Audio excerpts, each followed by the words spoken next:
qui est Pape Diouf, une grande personnalité du sport mondial. On va dire qu'on va rendre hommage ce soir, spécialement dans Top Sport. Alors, on le connaissait étant aussi président de l'Olympique de Marseille. Donc, on va écouter tout à l'heure Christian Péan, qui était son grand ami. Et voilà, sur Top Sport. Comme tous, oui, j'ai eu un choc hier. Je l'ai appris, on va dire, un peu plus de 4 heures avant que les grands médias publient le décès de Pape. Ben oui, moi j'ai connu Pape très tôt, on va dire, déjà par l'intermédiaire de la télévision. Et ça a été mes premiers débuts dans ma cause africaine, on va dire. Mais sans faire exprès, en fait. On s'est toujours côtoyé, en fait, parce que finalement, on partageait les mêmes choses, les mêmes valeurs. À tous les auditeurs de Top FM. Voilà, Pape, on ne t'oubliera pas. On ne t'oubliera pas, Pape, les magnifiques témoignages de son ami Christian Payan, qui est aujourd'hui agent de joueur, qui a été un gardien de but à l'époque. Bien évidemment, je ne sais pas. Qui est un grand fan de l'OM, qui fait des chroniques après chaque match de l'Olympique de Marseille. Lui et l'autre grand Marseillais aussi, en l'occurrence René Malville. Donc on va écouter Christian Payan, qui lui aussi qui a fait ses témoignages sur notre Pape Diouf. Salut à tous les auditeurs de Top FM Dakar. C'est Samuel Massilia, supporter de l'OM en direct de Marseille. Alors Pape Diouf, on a perdu un grand homme, un grand monsieur. Pape Diouf, c'était ma génération, ma jeunesse en tant que supporter de l'Olympique de Marseille. C'est un homme droit, passionnant et passionné aussi, qui a su gérer un club aussi prestigieux que l'OM en Europe, dans le monde entier. Pour avoir eu la chance il y a 2 ans de faire une émission sur Radio Star avec lui, Pape. Ce grand supporter, le Sénégalais de Marseille. Donc il est venu il y a 2 ans de supporters. Donc il y a les Marseille tout puissants. À l'époque, il y avait aussi d'autres groupes qui ne sont plus là. Mais jusqu'à présent, les South Winners sont là. Donc on va écouter Mbaye Babacar, le Sénégalais de Marseille. Il est Sénégalais, mais il est quand même un Marseillais, comme Pape Diouf, on va dire. Donc on va écouter ses témoignages. Mbaye Babacar qui nous écoute actuellement depuis Marseille. Bonjour, Mbaye Babacar, supporter du SW 1987. Vous pouvez sans doute l'apercevoir du haut de la tribune virage sud du stade Vélodrome. Voilà, je tenais à rendre hommage à Pape Diouf, tous les auditeurs qui écoutent ce message, et surtout protégez-vous et vos proches, restez chez vous. Là, qui a eu à le côtoyer, Mamfatou Ndoye, donc journaliste à TFM. Mamfatou Ndoye, très rapidement, que nous écoutons dans Top Sport. Madame et messieurs, vous êtes bien sur Top FM Dakar. Vous pouvez participer à tout moment à l'émission en appelant 88 628 81 81, les nombreux supporters de l'Olympique de Marseille qui nous écoutent, les amis qui aiment Pape Diouf pour son travail remarquable qu'il a fait dans le monde sportif. Vous pouvez également nous appeler pour partager des témoignages sur ce grand monument qui nous a quittés. On écoute Mamfatou Ndoye qui nous a envoyé elle aussi sa témoignage. Oui, Maodo, bonsoir.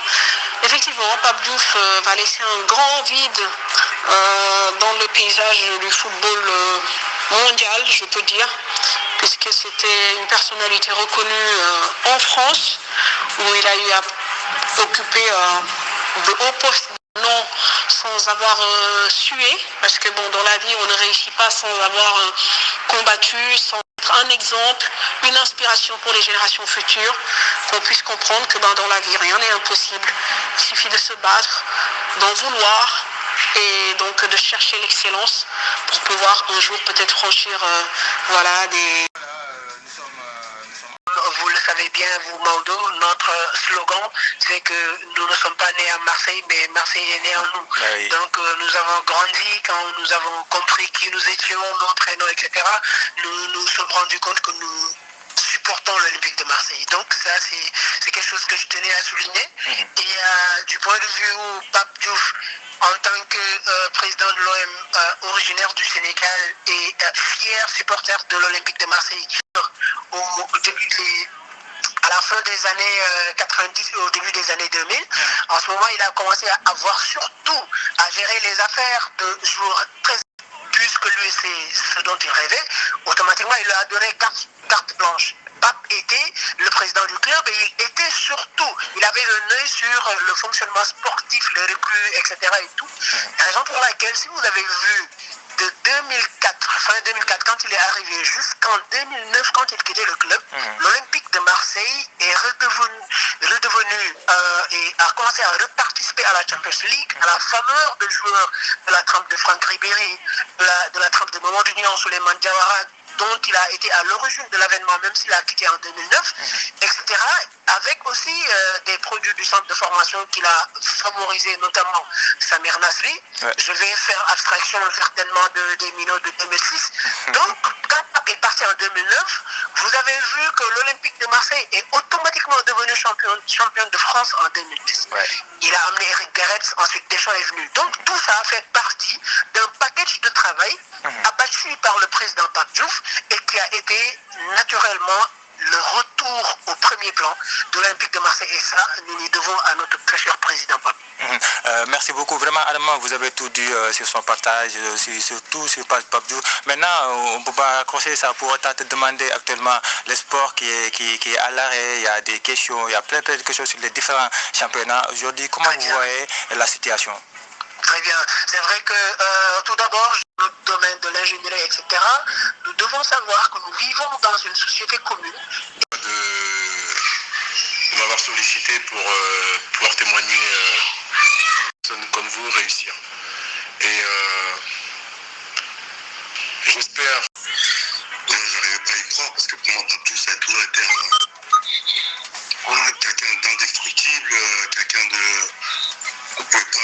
Voilà, je pensais pas que ce virus allait réussir à coucher le monstre qu'il était. Donc voilà, la première réaction pour moi, ça a été un choc. Et après, ensuite, est venu cette grosse tristesse, pardon. Voilà, hier soir, ça a été très compliqué pour moi, pour tous ceux qui l'ont connu, pour tous ceux qui l'ont côtoyé. Et voilà, même aujourd'hui, je réalise toujours pas.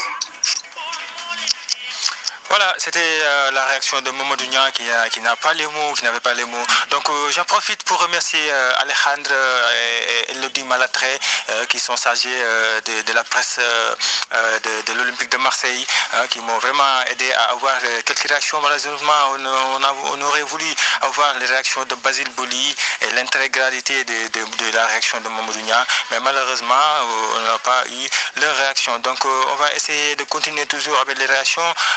Leyti Ndiaye qui est champion de France avec l'Olympique de Marseille en 2010. Mais bien avant cela, on va écouter quand même Ibrahim Sy, et un supporter de l'OM depuis Paris qui fait souvent les déplacements avec Moussa Konaté. Donc Ibrahim Sy que nous écoutons ici dans Top Sport. Oui, bonsoir à tous, bonsoir à tous les Sénégalais. Donc je vais vous parler par rapport à Pape Diouf. Voilà, ce qu'il a. Pape Diouf vraiment qui était un bon ménage de passage. Donc on va continuer tout à l'heure avec les réactions. Céline Sall, on a perdu un grand homme, quelqu'un qui a servi l'Olympique de Marseille, Pape Diouf en l'occurrence, qui était un président, qui a été président de l'Olympique de Marseille aujourd'hui. Quel témoignage faites sur cette personnage qui vient de nous quitter? Nous avons perdu un très grand homme. Pape était quelqu'un que tout le Sénégal a perdu. Je dirais même que tout l'univers a perdu. Dans votre groupe, comment vous avez... comment... Dakar, on a parlé, mais il m'avait dit qu'il évitait de parler Marseille en public. Et je ne sais pas pourquoi, il ne m'a pas donné les raisons. En tant que président, qu'est-ce que vous allez préparer après Covid-19 pour lui rendre hommage? Ce qui est dommage pour l'instant, Pape n'a pas eu ce qu'il a mérité. Porteur de l'Olympique de Marseille depuis Bordeaux. Ravage le monde, on va dire. La pandémie qui ravage le monde, qui nous a coûté notre Pape Diouf, donc voilà, que nous rendons hommage sur Top FM, donc qui faisait ses derniers témoignages. Donc on va essayer de prendre mon ami Leyti Ndiaye, en attendant, essayant de prendre Leyti Ndiaye qui est un ancien joueur de l'Olympique de Marseille. Top Sport, quand vous avez appris la nouvelle déjà, quel était votre sentiment? À tous tous ceux qui ont participé dans notre émission ce soir. Adama John, Mamfatou Ndoye, merci pour votre sympathie. Serine Sall, désolé pour Aline Diop, on aurait dû avoir beaucoup de temps de parler sur Pajou, de parler sur votre groupe AMS.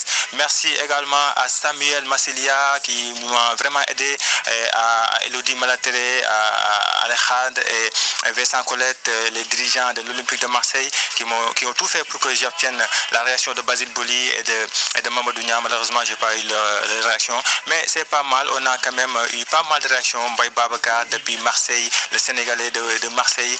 Donc, je suis vraiment très content de vous passer le message sur Top FM Dakar. Donc, je vous donne rendez-vous lundi prochain dans une autre émission Top Sport, comme tous les lundis. Merci beaucoup. C'était Maodo Diop. Merci à tous ceux qui étaient à l'écoute. À lundi. Merci bien.